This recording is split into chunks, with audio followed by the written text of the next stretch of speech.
দুনিয়ার অধিবাসীরা, আমার সন্তান মুহাম্মদ যখন আমার গর্ভে আসছে, অন্য অন্য মহিলারা সন্তান আসার পর বমি ভাব হয়, খাইতে পারে না, ঘুমাইতে পারে না। আমার সন্তান আমার পেটে আসার পর আমি সমস্ত অবস্থা কোনো সময় অনুভব করি নাই। এই যে একটা অবস্থা, এগুলো কোনো সময় অনুভবই করি নাই। শুধু তাই নয়, আমার গর্ভে যখন আমার সন্তান আসছে, এই সন্তান আসার পর আমি যখন রোদের মাঝে, খুব গরম রোদের মাঝে বাহিরে যাইতাম, কোথায় থেকে যেন একটা মেঘ বাদা আমাকে ছায়া দিত। মক্কার গরম গরম বালু পাথর গরমে যখন আমি পাড়া দিতাম, ওই শক্ত গরম পাথর গুলো আমার জন্য ফুলের মতো হয়ে যেত।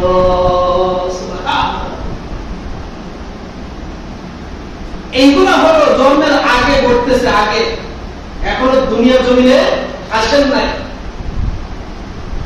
আর বলেন, আমি যখন পানি আনতে যেতাম, কুয়ার মাঝে পানি আনতে যেতাম, কুয়ার পানি ছিল নিচে, আমার এই সন্তান আমার গর্ভে আসার পর যখন কুয়ার মাঝে পানি আনতে যাইতাম, কুয়ার পানি নিচ থেকে কিনারায় চলে আসলো। আল্লাহু আকবার। আমি যখন কুয়ার পাশে যাইতাম, মক্কার মহিলারা আমাকে পায়ে ধরতো, বলতো, মানে না, তুমি কুয়ার পাশ থেকে যাও না, তুমি যতক্ষণ পর্যন্ত কুয়ার পাশে দাঁড়ায় থাকো, ততক্ষণ পর্যন্ত কুয়ার পানি কিনারায় থাকে রে। তুমি যখন আবার কুয়ার পাশ থেকে চলে যাও, পানি আবার নিচে চলে যায়, ও মা, আমরা তুমি কুয়ার পাশে দাঁড়ায় থাকো, আমরা সহজে আমাদের পাত্রগুলা পানিতে ভরে নেই। এই ঘটনাগুলো ঘটতেছে, এখনো দুনিয়ার জমিনে আসেন নাই। আমিনা বলেন, শুধু তাই নয়, আব্দুল মুত্তালিব, দাদা আব্দুল মুত্তালিব, রাসূলুল্লাহ সাল্লাল্লাহু আলাইহি ওয়াসাল্লাম দাদার নাম আব্দুল মুত্তালিব। বিবাহ ঘটনা শুনছেন, নাম আব্দুল ওয়াহাব জুহুরি। দাদার নাম মোটামুটি সবাই জানেন, নানার নাম জানেন? নানার নাম জানেন? রাসূলুল্লাহ সাল্লাল্লাহু আলাইহি ওয়াসাল্লাম নানার নাম কি? আব্দুল ওয়াহাব জুহুরি। মদিনার মধ্যে সবচেয়ে ধনী, মদিনার মধ্যে সবচেয়ে ধনী ছিলেন। ওনার একজন কন্যা ছিলেন, তার নাম কি? আমেনা। রাসূলুল্লাহ সাল্লাল্লাহু আলাইহি ওয়াসাল্লামের মা। অনেক লোক ইতিহাস দিয়ে আমরা সময় নেই। যাই হোক, আল্লাহর হাবিব এখনো দুনিয়ার জমিনে আসেন নাই। এই ঘটনাগুলো ঘটতেছে। আব্দুল মুত্তালিব, আয়েশা বলতেছে, আমার পুত্র বলতো আমেনা, এলাকার মধ্যে কানাঘুষা শুনতেছে, কানাঘুষা, মানুষেরা বলা বলি করতেছে, আমার ছেলে আব্দুল্লাহ দুনিয়ার জমিন থেকে চলে গেছে, তুমি একজন বিধবা মহিলা, তোমার শরীর থেকে এমন কিছু আতর মাখাও, এমন কিছু ছেন মাখাও, যেগুলো সারা মক্কার মধ্যে ছড়ায় যায়। এই আমরা বিধবা মহিলার জন্য যেগুলো মাখা ঠিক না। মানুষে কানাকানি করতেছে যে আব্দুল মুত্তালিবের পুত্র বউ এমন ছেন মাখায়, তার স্বামী মারা গেছে, এমন ছেন মাখায়, এগুলা কোথায় তুমি মাখো? আমেনা বলেন, ও আব্দুল মুত্তালিব, আমার শ্বশুর, এই যে আমার শরীর থেকে গ্রাণ বের হয়, মেশকে আম্বরের গান বের হয়, এটা আমার গান না। যেদিন থেকে আপনার নাতি, যেদিন থেকে মুহাম্মদ রাসূলুল্লাহ সাল্লাল্লাহু আলাইহি ওয়াসাল্লাম আমার গর্ভে আসছে, ওই দিন থেকে আমার শরীর থেকে মেশকে আম্বরের গান বের হইতেছে। সুবহানাল্লাহ। এখনো দুনিয়ার জমিনে আসেন নাই, এগুলা করতেছে। এরকম আরো অনেক ঘোষণা করছে,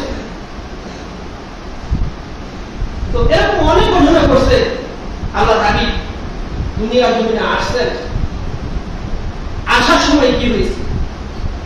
আমরা বলেন, যেদিন আল্লাহর হাবিব আমার সন্তান আমার গর্ভে আসছে, তখন মা হাওয়া মারিয়াম আলাইহিস সালাম, ফেরাউনের স্ত্রী আসিয়া, এরকম মহিলারা আমাকে স্বপ্নের যুগে স্বাগত জানাইছে, স্বাগত জানাইছে, স্বাগত জানাই। আয়েশা বলে, এই আমেনা, তোমার গর্ভে যে সন্তান আসতেছে সারা বিশ্বে আলোকিত করবে, সারা পৃথিবীর মধ্যে অন্ধকার দূর করে ইসলামের আলো ছড়াইয়া দিবে, এরকম আমাকে সুসংবাদ দেওয়া হইতেছে। জন্মের আগে এই সমস্ত ঘটনাগুলো ঘটতেছে, এগুলা রাসূলের জন্য, নবীর জন্য কিসের দলিল? নবুয়তের দলিল, নবুয়তের দলিল। আপনি আমি মার গর্ভে আসার পরে এই কাহিনীগুলো হয়েছে, তাহলে এগুলা নবীর জন্য নবুয়তের দলিল, উম্মতের জন্য আলোচনার বিষয়, আলোচনা পালনের বিষয়। পালন করতে গেলে অবস্থাটা কি হবে? এরকম দেশকে আমাদের গান চালানো সম্ভব? আলোচনার বিষয়। এরপর আমরা বলেন, আমার সন্তান মুহাম্মদ রাসূলুল্লাহ সাল্লাল্লাহু আলাইহি ওয়াসাল্লাম যখন দুনিয়ার জমিনে আসছে, দুনিয়ার জমিনে আসছে, এমন কি ঘটনা শুরু হয়েছে।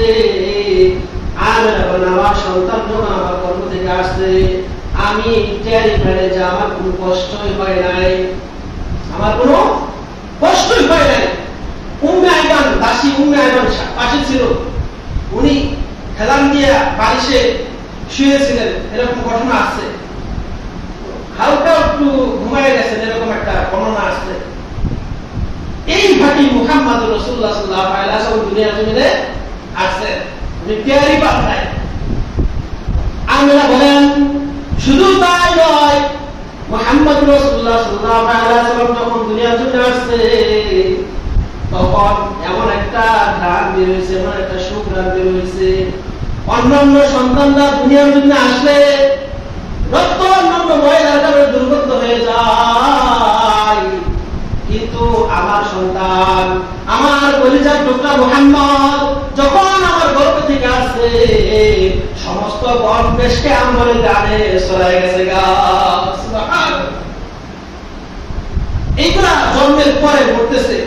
শুধু তাই নয়, আমার সন্তান মুহাম্মদ আমার গর্ভ থেকে খতনা অবস্থায় আছে, খতনা অবস্থায়। শুধু তাই নয়, আমার সন্তান, অন্যান্য সন্তান আমার গর্ভ থেকে আসেন, না কাটতে হয়, না কাটতে হয়। আমার সন্তান মুহাম্মদ নার কাটা অবস্থা আছে। শুধু তাই নয়, আমার সন্তান মুহাম্মদ রাসূলুল্লাহ সাল্লাল্লাহু আলাইহি ওয়াসাল্লাম যখন দুনিয়ার জমিনে আসছে, জন্ম হওয়ার পর আত্মা এত স্রোতে বৈশা মহান মালিকের সেজদায় পড়ে গেছে। সুবহানাল্লাহ।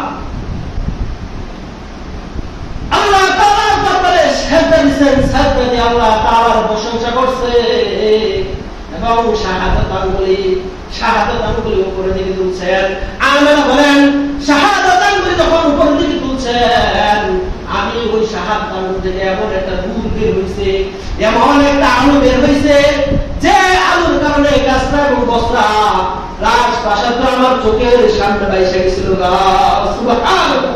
শুধু তাই নয়, মুহাম্মদ রাসূলুল্লাহ সাল্লাল্লাহু আলাইহি ওয়াসাল্লাম যখন দুনিয়ার জমিনে আসছে, তখন পারস্যের দেশে 1000 বছর ধরে যে আগুন জ্বলতেছিল, 1000 বছর ধরে লাগাতার, কোন সময় নিভে নাই, বিশাল আগুন, যে আগুনের পূজা করত, ওই আগুনটা মুহাম্মদ রাসূলুল্লাহ সাল্লাল্লাহু আলাইহি ওয়াসাল্লাম দুনিয়ার জমিনে আগমন করার সাথে সাথে আগুন মুহূর্তের মধ্যে নিভে গেছে।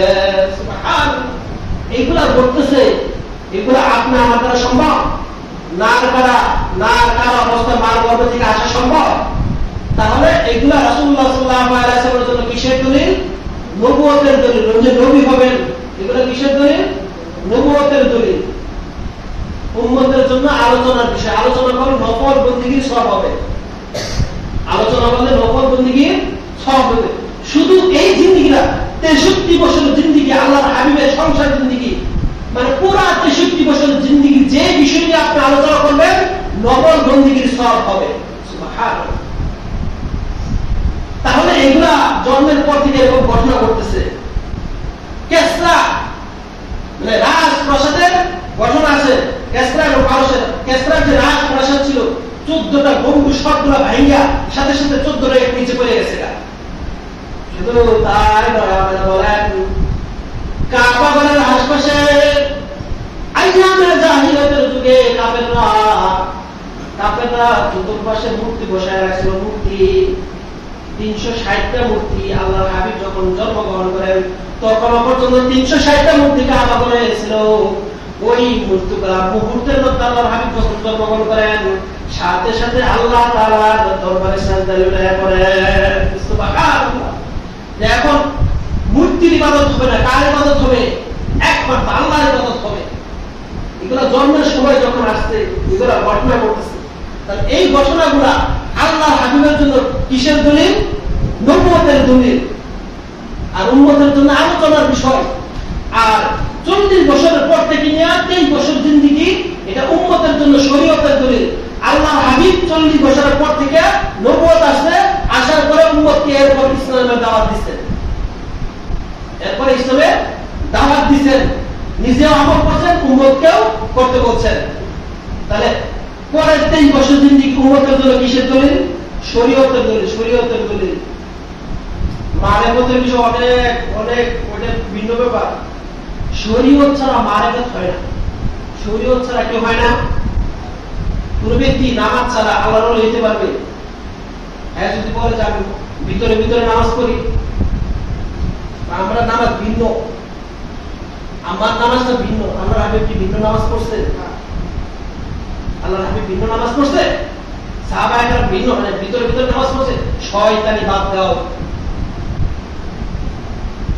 শয়তান সে বলে ভিতরে ভিতরে নামাজ পড়ে। সে আল্লাহর হাবিব তার জিন্দেগিতে সাহাবায়ে কেরাম যখন জীবনের শেষ মুহূর্তে চলে যাবেন, আয়েশা রাদিয়াল্লাহু আনহার কাঁধে ভর দিয়া সাহাবায়ে কেরাম নামাজের দৃশ্য দেখতেছেন আর কাঁদতেছেন, বলতেছেন যে আজকে আমি খুশি হয়েছি, মানে এটা আমার দুঃখের কান্না না।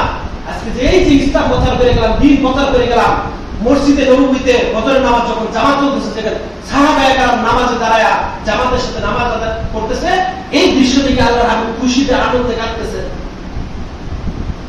তাহলে সাহাবায়ে কেরাম মনের ভিতরে ভিতরে নামাজ পড়ছে। শয়তানি কত প্রকার কি। যাই হোক, এগুলো হলো রাসূলুল্লাহ সাল্লাল্লাহু আলাইহি ওয়াসাল্লামের জন্য নবুয়তের দলিল, উম্মতের জন্য পালনের বিষয় না। যদি উম্মতের জন্য পালনের বিষয় হয় তাহলে আল্লাহ হাবিব যখন গর্ভে আসেন তখন মাকে কোনো কষ্ট দেয় না। আপনি কষ্ট ছাড়া আসতে পারবেন? আপনি যদি মার গর্ভ থেকে কষ্ট ছাড়া, মানে কষ্ট দিয়ে আসেন, আপনার জন্য আপনি গুনাহগার হবেন। কারণ এটা তো পালনের বিষয় না। যদি আপনি পালন করতে চান, আল্লাহর হাবিব কষ্ট ছাড়া আসেন, তাহলে আপনারও কষ্ট ছাড়া আসতে হবে। আল্লাহর হাবিব না কাড়া অবস্থায় আছে, আপনারও না কাড়া অবস্থায় আসতে হবে। এটা কিসের বিষয় না? পালনের বিষয় না। আপনি যদি সামান্য সময়ের জন্য মাইনা নেন যে মিলাদুন নবী পালনের বিষয়, পালনের বিষয়, সামান্য সময়ের জন্য মিলাদুন নবী পালনের বিষয়, মিলাদুন নবী সম্পর্কে কয়েকটা অভিমত আছে। না, আল্লাহ মিলাদুন নবী মানে আল্লাহর হাবিবের জন্মের দিন। কেউ বলছে 8 তারিখ, 8 রবিউল আউয়াল, কেউ বলছে 12 তারিখ, কেউ বলছে 10 তারিখ, কেউ বলছে 8, এরকম কয়েকটা মতামত পাওয়া গেছে। রাসূলুল্লাহ সাল্লাল্লাহু আলাইহি ওয়াসাল্লাম যে জন্মগ্রহণ করেছেন দুনিয়াতে কয়েকটা মতামত পাওয়া গেছে, তার মধ্যে 8 তারিখ যেটা, এটা বেশি গ্রহণযোগ্য হয়েছে। আপনি বাইরে দেখেন 12 তারিখে জন্মগ্রহণ করছে, এর মধ্যে মতভেদ আছে। কিন্তু আল্লাহ হাবিব যে দুনিয়ার জমিন থেকে চলে গেছেন 12 রবিউল আউয়াল, এর মধ্যে কোনো মতভেদ আছে? মতভেদ আছে? এখন আপনি আমাকে একটু সামান্য সময়ের জন্য যদি মাইনে নেন যে মিলাদুন নবী হলো পালনের বিষয়, ও কেন? ও আল্লাহর হাবিব বলেন আল্লাহ তাআলা আমার উম্মতের জন্য 2টা ঈদ দিয়েছে। কয়টা ঈদ? বছরে কয়টা? বছরে 2টা ঈদ দিয়েছে। একটা হলো ঈদুল ফিতর আর একটা হলো ঈদুল আযহা। ঈদুল ফিতর যে শাওয়াল মাসের প্রথম, রমজান মাস শেষ হলে শাওয়াল মাসের প্রথম তারিখে আদায় হয়, আর ঈদুল আযহা হলো জিলহজ্জের 10 তারিখে আদায় হয়। কয়টা ঈদ বছরে? 2টা ঈদ দিয়েছেন। এটা কে বলতেছেন? আল্লাহর হাবিব বলতেছেন। এটা সহিহ হাদিসে বর্ণিত এই হাদিস। আল্লাহর হাবিব বলেন যে আল্লাহ তাআলা আমাকে কয়টা দিয়েছে বছরে? 2টা ঈদ। এখন আপনি যদি বলেন যে মিলাদুন নবী পালনে আরেকটা ঈদ বানায় নেন, তো এটা কি আল্লাহর হাবিবের পক্ষে গেলেন না বিপক্ষে গেলেন? এই একটা বিষয় মানেন, একটা বিষয় যদি অল্প সময়ের জন্য আপনি মাইনে নেন যে মানে আল্লাহর হাবিবের উসিলায় আমরা দুই ঈদ পাইলাম, তার উসিলায় আল্লাহর হাবিবের উসিলায় কয় ঈদ পাইলাম? দুই ঈদ পাইলাম, তার উসিলায় আল্লাহর হাবিবের উসিলায়। তাহলে আল্লাহর হাবিব কার উসিলায় আসছিল? মা আমেনা, মা বাবা আব্দুল্লাহর উসিলায়। তাহলে মা আমেনার এই জন্মদিনে ঈদে মিলাদুন নবী করি, ঈদ পালন মা আমেনা যদি আল্লাহর হাবিব জন্ম ঈদ পালন করা হয়, আল্লাহর হাবিবের যদি জন্ম তারিখে কি পালন করা হয়? ঈদ পালন করা হয়, তাহলে মা আমেনার ঈদ পালন করা হবে না। ওনার জন্ম তারিখে ঈদ পালন করা হবে না, কারণ আল্লাহর হাবিব কার মাধ্যমে আসছে? মা আমেনার মাধ্যমে। আব্দুল মুত্তালিবের ঈদ কই? আব্দুল দাদার মাধ্যমে তার আব্দুল্লাহ আসছে। এরপর পরদাদার ঈদ কই? এরপর দাদার ঈদ কই?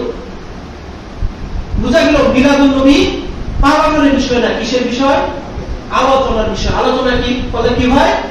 নফল বন্দেগীর সওয়াব হয় এবং ঈমান তাজা হয়, মুমিনের ঈমান তাজা হয়। বেঈমানরা যদি আল্লাহর হাবিবের জিন্দেগি গবেষণা করে এবং পড়ে এবং আলোচনা করে, তাদের ঈমান, তারাও বেঈমান থেকে মুসলমান হয়ে যায়। কারণ এই যে অলৌকিক ঘটনাগুলো, এগুলো কোনো মানুষের দ্বারা সম্ভব না। আল্লাহর হাবিবে আল্লাহ তাআলা প্রমাণ করে দেখাই দিয়েছেন। যে বিষয়টা হলো ঈদে মিলাদুন নবী, যে বিষয়টা আল্লাহর হাবিবের জন্ম, তাহলে আল্লাহর হাবিবের জন্মে বলা হয় ঈদে মিলাদুন নবী। ঈদ তো ওনারা লাগাইছে, মিলাদুন নবী মানে রাসূলের জন্ম, আর আল্লাহর হাবিব যে দুনিয়ার জমিন থেকে চলে গেছেন, এটা হলো ওফাতুন নবী। এখন সামান্য একটা বিষয় বুঝতে, যদি সামান্য সময়ের জন্য আমরা মেনে নেই যে আল্লাহর হাবিবের জন্মদিন পালন করতে হবে, তাহলে মা আমেনার জন্মদিন করি, আব্দুল্লাহর জন্মদিন করি, দাদা আব্দুল মুত্তালিবের জন্মদিন করি, নানা নানির জন্মদিন করি। বিষয়টা পরিষ্কার। আরেকটা বিষয় আসে, এই যে মিলাদুন নবী সম্পর্কে যে কথাগুলো বলতেছে, যদি অল্প সময়ের জন্য মাইনে নেন যে ঈদে মিলাদুন নবী আপনি পালন করবেন, তাহলে আল্লাহ তাআলা আল্লাহর হাবিব কয়টা ঈদ বলছেন? দুইটা ঈদ। কয়টা ঈদ? দুইটা ঈদ। তাহলে এরা বলে যে সাপ্তাহিক শুক্রবারকে কি বলা হয়? ঈদের দিন বলা হয়। আল্লাহর হাবিব কি বলছে? সপ্তাহে বছরে দুইটা ঈদ বলছে না, সপ্তাহে মানে আল্লাহর হাবিব কি সপ্তাহে ঈদের দিন বলছে? আল্লাহর হাবিব কি বলছেন? বছরে দুইটা ঈদ। সুতরাং বুঝে গেল তৃতীয় নম্বর কোনো ঈদ নাই।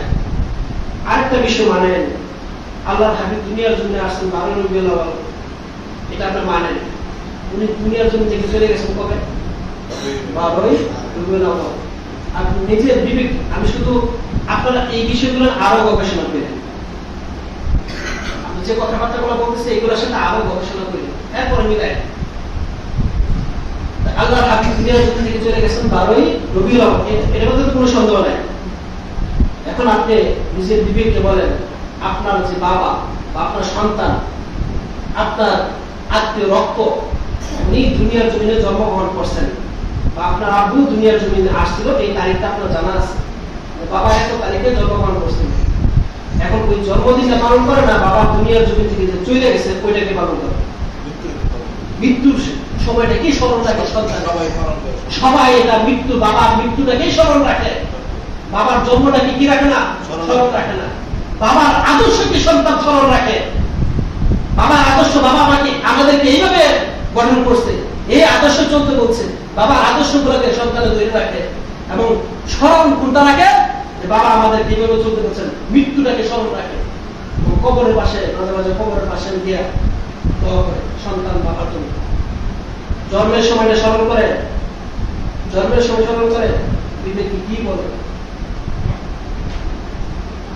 এবং এই যে আল্লাহর হাবিবের দুনিয়াতে আসার তারিখ হাদিসে বর্ণিত হয়েছে, বিভিন্ন ঘটনা বর্ণিত হয়েছে, এবং আল্লাহর হাবিব দুনিয়াতে চলে যাওয়ার বিভিন্ন ঘটনা বর্ণিত হয়েছে। সাহাবাদের অবস্থা কি ছিল ওদিকে পরে যাব, কারণ আপনার নবুয়ত 40 বছর, মক্কার জিন্দেগি 13 বছর, মদিনার জিন্দেগি 10 বছর। বিষয়গুলো ভালো করে বুঝেন, অনেক লম্বা আলোচনা, দেখি কতটুকু কি করা যায়।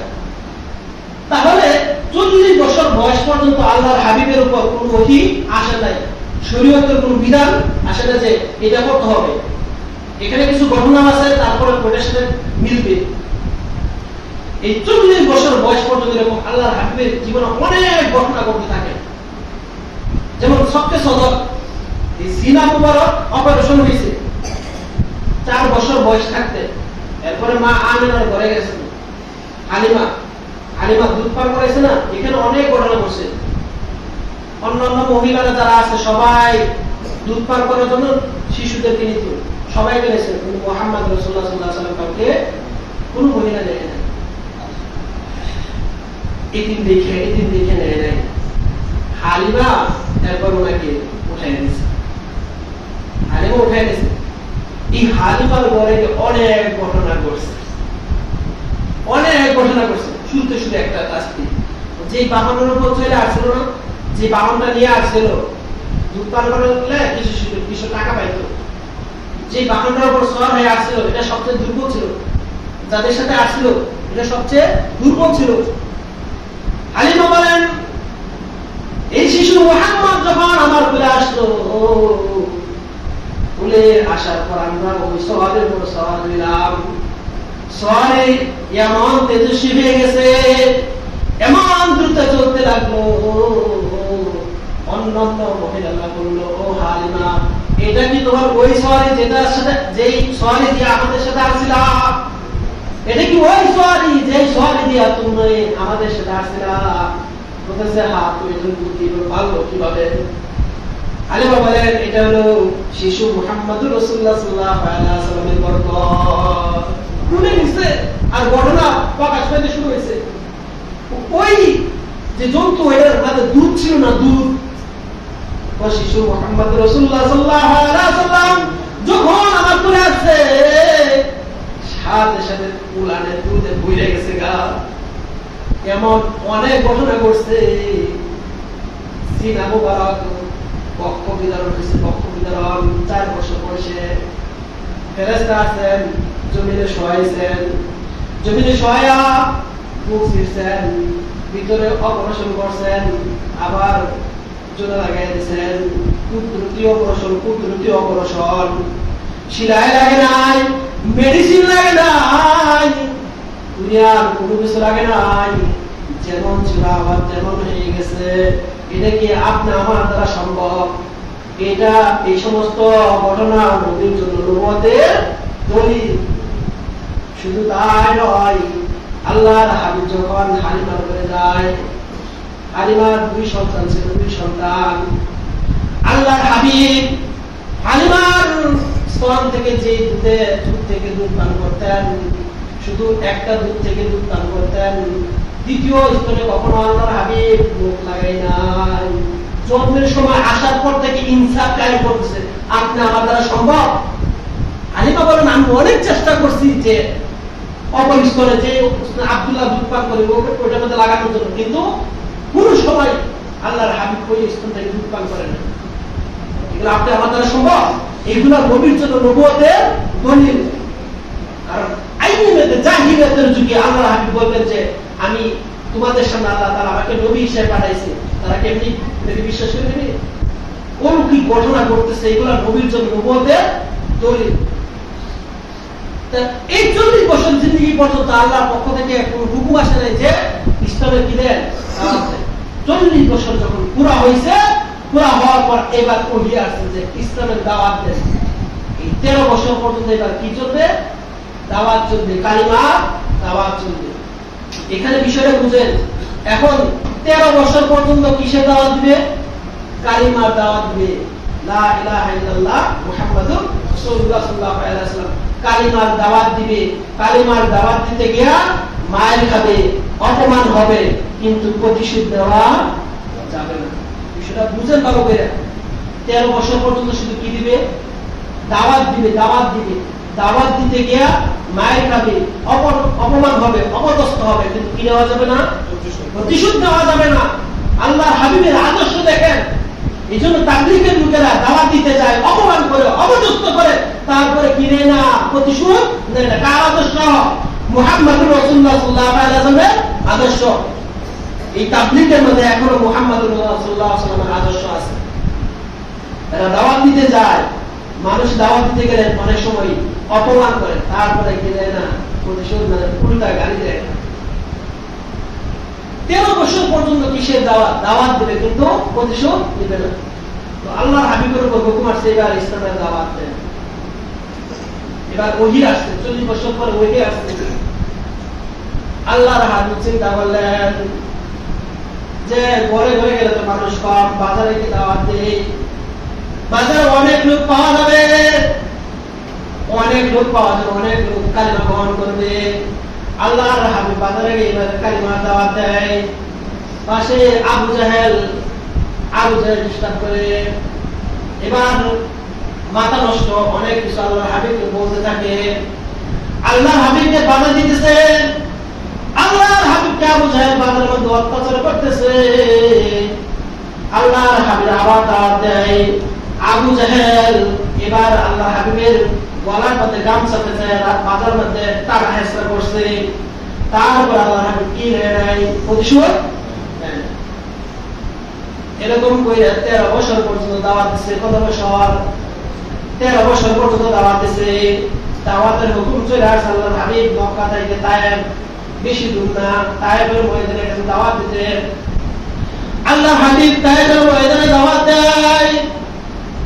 তায়েফবাসীরা আল্লাহর হাবিবের দাওয়াত কবুল না কইরা আল্লাহর হাবিবের বিরুদ্ধে বকাট্টা ছেলেদেরকে লড়াই দেয়।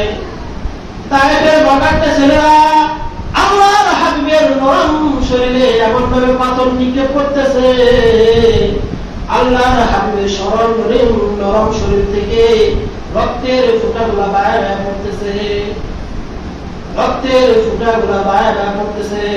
দাওয়াত দিতেছে। জিবরাইল আলাইহিস সালাম আসলেন। জিবরাইল আলাইহিস সালাম এসে বলল, আল্লাহর নবী আপনি এখন আদেশ দেন, এখন নির্দেশ দেন, এই তায়েফবাসীকে দুই পাহাড়ের মাঝখানে চাপা দিয়ে ধ্বংস করে দেই। আল্লাহর হাবিব বলেন, ওয়ালা আরসালনাকা ইল্লা রাহমাতাল লিল আলামিন।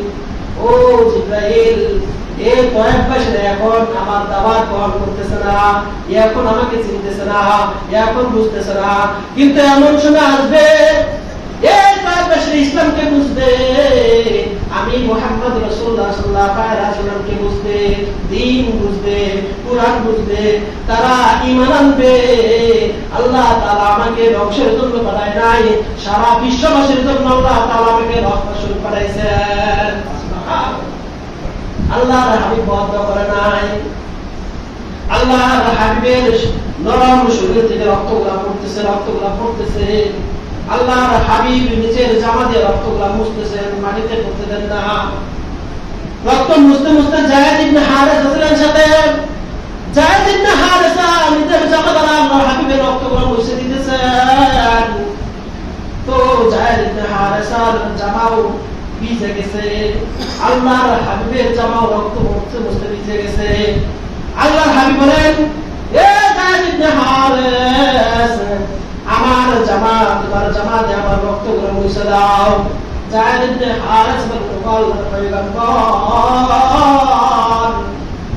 আপনার রক্ত মুছতে মুছতে আর আমার জামা শোষণ করে না, আর রক্ত চুষে না।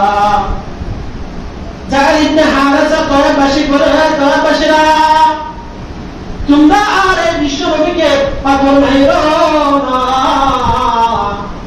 আমি যায়েদ ইবনে হারেসা আমার পিঠটা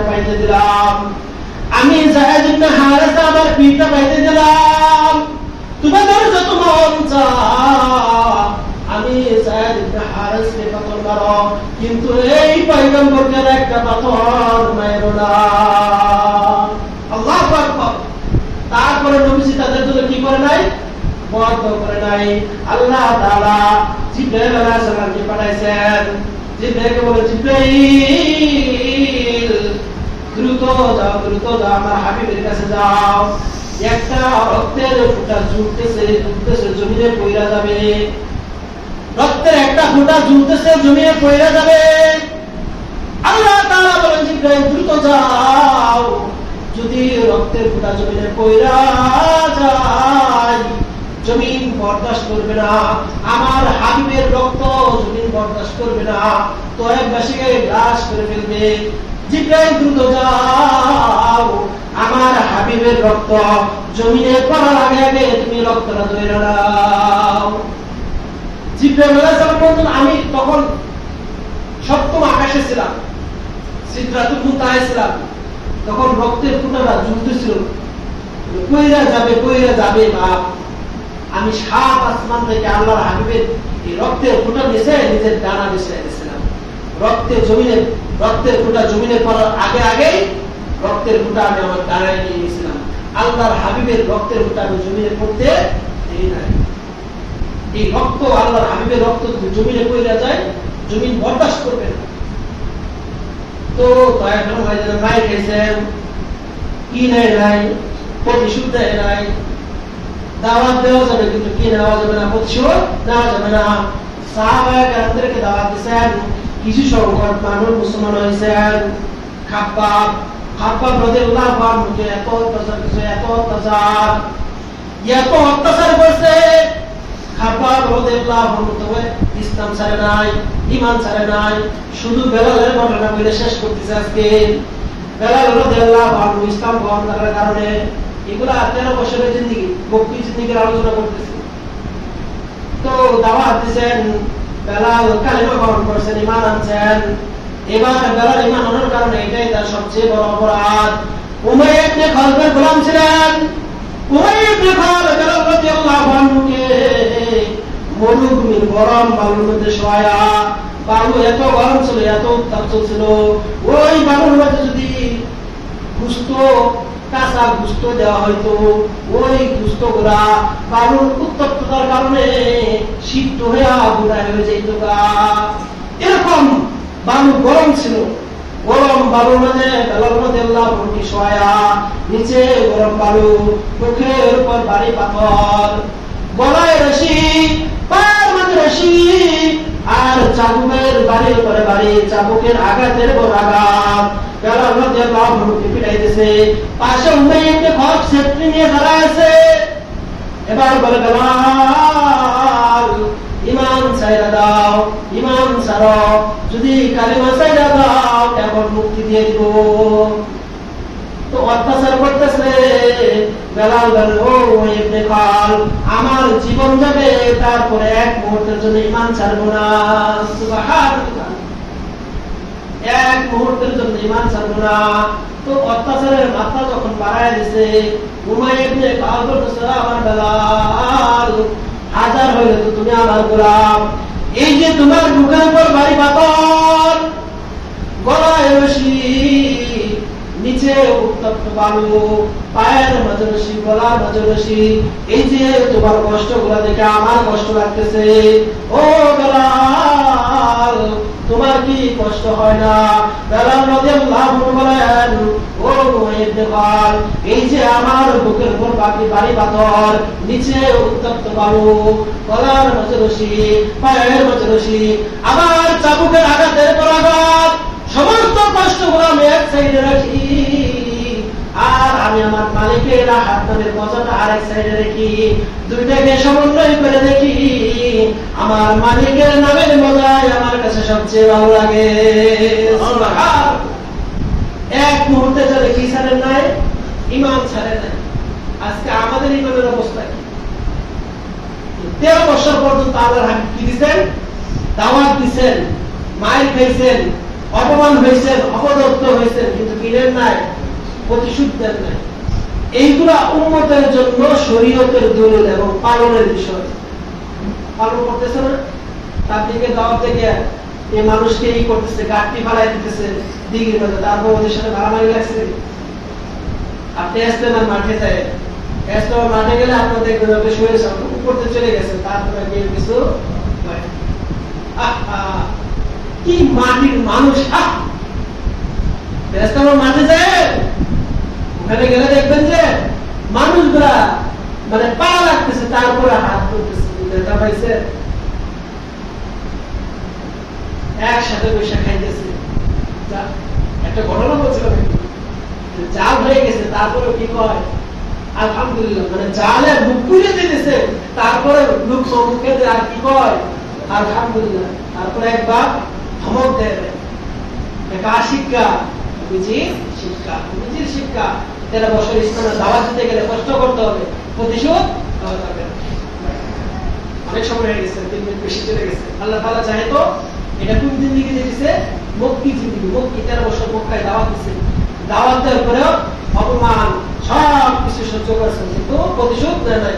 এরপর আল্লাহ তাআলা হিজরত করতে পারেন, আল্লাহর হাবিবকে হিজরত করে মদিনায় যাবেন, মদিনায় গিয়ে 10 বছর থাকবেন। এরপর হবে মোটামুটি ইসলাম কাকে বলে, সন্ত্রাস মুক্ত একটা দেশ।